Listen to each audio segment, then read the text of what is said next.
How to delete, edit or save payment method in Uber. Hello everybody, welcome back to my channel How to Apps.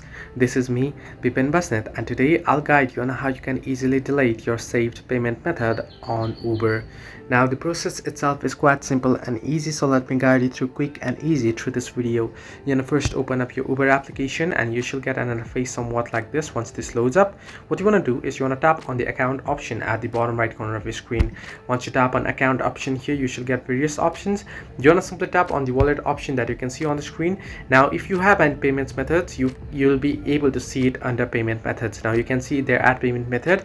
In my case, as I have not added any payment method, but if you do have added, you'll find it right there. You want to simply tap on the edit option that you wish to update the payment method of, and from there, once you tap on edit, you want to tap on remove payment method to delete it. Now once you do so, be sure to tap save or confirm when you are done, and it'll be deleted. So this way you can delete your payment method in Uber. Hope this helped you. Do like and subscribe, and do not forget to leave a comment down below if you have any further issues.